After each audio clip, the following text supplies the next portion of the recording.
வரைக்கும் நீங்கள் சப்ஸ்கிரைப் பண்ணலைன்னா சப்ஸ்கிரைப் பட்டனையும் பெல் பட்டனையும் கிளிக் பண்ணிவிடுங்க.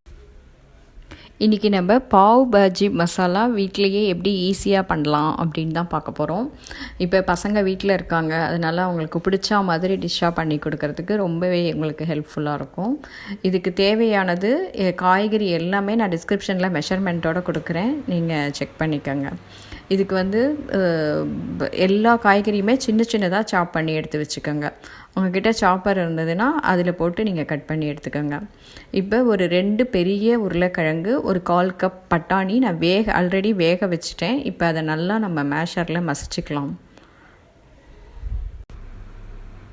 இந்த அளவுக்கு நல்லா மேஷ் பண்ணி எடுத்துக்கோங்க. இப்போ நம்ம பாவ் பஜ்ஜி பண்ண ஸ்டார்ட் பண்ணிடலாம். 2 டேபிள் ஸ்பூன் பட்டர் போட்டுக்கோங்க. ஆயில் எதுவும் வேணாம், பட்டரில் தான் ஃபுல்லாகவே நம்ம ஃப்ரை பண்ண போகிறோம். இப்போ லைட்டாக மெல்ட் ஆனதுக்கப்புறம் நம்ம சின்ன சின்னதாக கட் பண்ணி வச்சுருக்கிற இஞ்சி, பூண்டு, பச்சை மிளகா 3ஐயும் ஆட் பண்ணிடலாம். 3 ஆட் பண்ணி லைட்டாக வதங்கின உடனேயே நம்ம சின்ன சின்னதாக கட் பண்ணி வச்சுருக்கிற வெங்காயத்தையும் ஆட் பண்ணிக்கலாம்.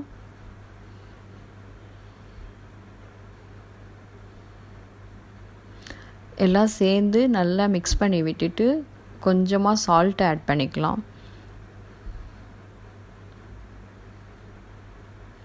இப்போ இதோடையே சின்ன சின்னதாக கட் பண்ணி வச்சுருக்கிற குடமிளகாயையும் ஆட் பண்ணிவிடுங்க.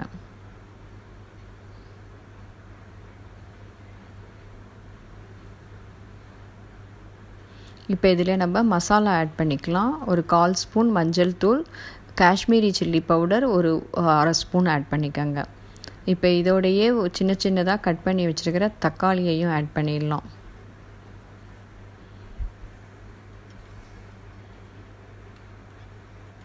எல்லாத்தையும் நல்லா மிக்ஸ் பண்ணி விட்டுருங்க. மிக்ஸ் பண்ணிவிட்டு பாவ் பஜ்ஜி மசாலா ஒரு 1.5 டேபிள் ஸ்பூன் ஆட் பண்ணிக்கலாம். இதுதான் நல்ல அந்த டிஷ்ஷுக்கே நல்ல வாசனை கொடுக்கும். அதோடையே ஒரு 1/2 ஸ்பூன் கரம் மசாலா பவுடரும் ஆட் பண்ணிக்கோங்க. இப்போ நம்ம மசாலா எல்லாம் ஆட் பண்ணியாச்சு. இப்போ நம்ம மேஷ் பண்ணி வச்சுருக்கிற உருளைக்கிழங்கையும் பட்டாணியும் இதோட ஆட் பண்ணிடலாம்.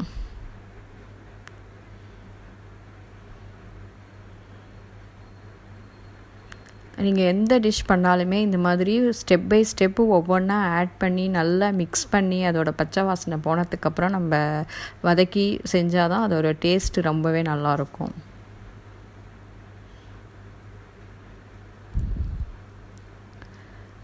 இப்போ தேவையான அளவுக்கு 1 கப்பு தண்ணி ஊற்றிட்டு நம்ம இப்போ தான் கொஞ்சம் தான் சால்ட் ஆட் பண்ணியிருக்கோம். அதனால் இந்த மசாலாவுக்கு தேவையான அளவுக்கு சால்ட்டும் ஆட் பண்ணிவிடுங்க.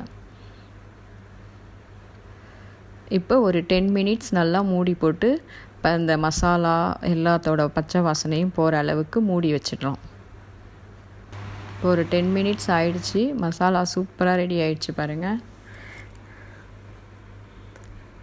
இப்போ கொஞ்சம் உருளைக்கிழங்கெல்லாம் பட்டாணி இதெல்லாம் இன்னும் கொஞ்சம் தெரியாமல் இருக்கிறதுக்காக நல்லா மேஷ் பண்ணி விட்டுருங்க. நீங்கள் பன்னோடு சாப்பிட்றதுக்கு அப்போ தான் நல்ல டேஸ்டியாக இருக்கும்.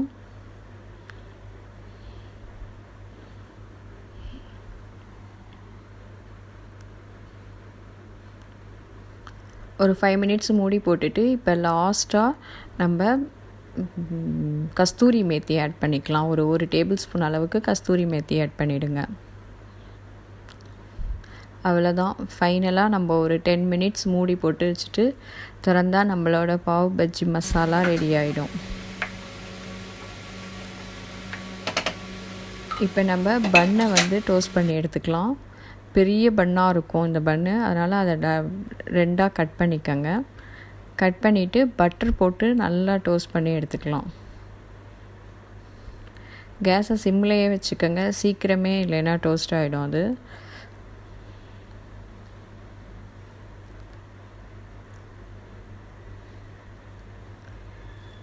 பசங்களுக்கெல்லாம் ரொம்ப பிடிச்ச டிஷ் இது.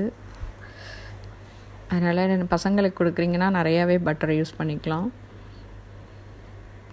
சைடில் பன்னு மேலே எல்லா இடத்துலையும் நல்லா பட்டர் அப்ளை பண்ணிட்டா கேஸை சிம்மில் வச்சு லைட்டாக டோஸ்ட் பண்ணி எடுத்துக்கோங்க. 2 சைடும் நல்லா திருப்பி போட்டு டோஸ்ட் பண்ணி எடுத்துக்கோங்க. நம்மளோட பன்னு சூப்பராக இப்போ ரெடி ஆகிடுச்சு. அவ்வளோதான், நம்ம சர்வ் பண்ண ஆரம்பிச்சிடலாம். இப்போ நம்மளோட பாவ் ரெடி ஆகிடுச்சு. இப்போ நம்ம இதே சேம் தவாலையே நம்ம ரெடி பண்ணி வச்சுருக்கிற பாஜியையும் போட்டு லைட்டாக ஹீட் பண்ணிக்கோங்க. நீங்கள் கடையிலலாம் சாப்பிடும்போது இந்த மாதிரி தவாவில் தான் போட்டிருப்பாங்க. அதே மாதிரியே ஹீட் பண்ணி லைட்டாக பட்டர் போட்டுக்கலாம். பட்டர் போட்டுட்டு மேலே கொஞ்சமாக வெங்காயம், சின்ன சின்னதாக கட் பண்ண வெங்காயம் போட்டு ஆஃப் லெமனும் புழிஞ்சிக்கணும். அதனால் ஆஃப் லெமனையும் கட் பண்ணி வச்சுருங்க. அவ்வளோதான், நம்மளோட ரெஸ்டாரண்ட் ஸ்டைல் பாவ் பஜ்ஜி மசாலா வீட்டிலையே சூப்பராக ஈஸியாக ரெடி பண்ணியாச்சு. இப்போ பசங்கள்லாம் வீட்டில் இருப்பாங்க. அதனால் கண்டிப்பாக இந்த டிஷ்ஷை உங்கள் வீட்டில் ட்ரை பண்ணி பார்த்துட்டு எனக்கு கமெண்ட் பண்ணுங்கள். எங்கள் சேனல் பிடிச்சிருந்தா கண்டிப்பாக சப்ஸ்கிரைப் பண்ணுங்கள். தேங்க்யூ. தேங்க்ஸ் ஃபார் வாட்சிங்.